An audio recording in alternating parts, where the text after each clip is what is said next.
நீதிமொழிகள் 23ஆம் அதிகாரம். நீ ஒரு அதிபதியோட போஜனம் பண்ண உட்கார்ந்தால் உனக்கு முன்பாக இருக்கிறதை நன்றாய் கவனித்துப்பார்.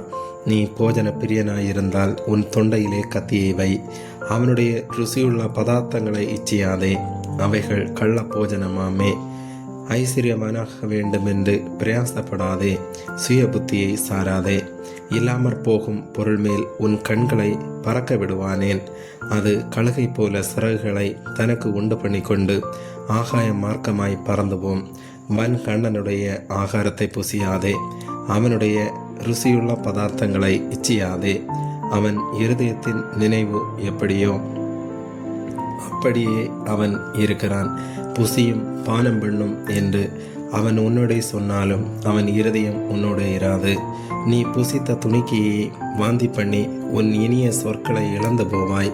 மூடனுடைய செவிகள் கேட்க பேசாதே, அவன் உன் வார்த்தைகளின் ஞானத்தை அசட்டை பண்ணுவான். பூர்வ எல்லைக்குறியை மாற்றாதே, திக்கற்ற பிள்ளைகளுடைய நிலங்களை அபகரித்து கொள்ளாதே.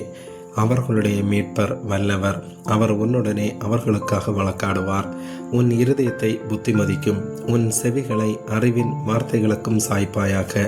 பிள்ளையை தண்டியாமல் விடாதே, அவனை பிரம்பினால் அடித்தால் அவன் சாகான். நீ பிரம்பினால் அவனை அடிக்கிறதினால் பாதாளத்துக்கு அவன் ஆத்துமாவை தப்பி வைப்பாயே. என் மகனே, உன் இருதயம் ஞானமுள்ளவதாய் இருந்தால் என்னிலே என் இருதயம் மகிழும். உன் உதடுகள் செம்மையானவைகளை பேசினால் என் உள்ளிந்திரியங்கள் மகிழும். உன் மனதை பாவிகள் மேல் பொறாமை கொள்ள விடாதே. நீ நாடோறும் கர்த்தரை பற்றும் பயத்தோடிரு, நிச்சயமாகவே முடிவு உண்டு. உன் நம்பிக்கை வீண் போகாது. என் மகனே, நீ செவி கொடுத்து ஞானமடைந்து உன் இருதயத்தை நல்வழியிலே நடத்து. மதுபான பிரியரையும் மாம்ச பெருந்தீனிக்காரரையும் சேராதே. குடியனும் போஜன பிரியனும் தரித்திரராவார்கள்.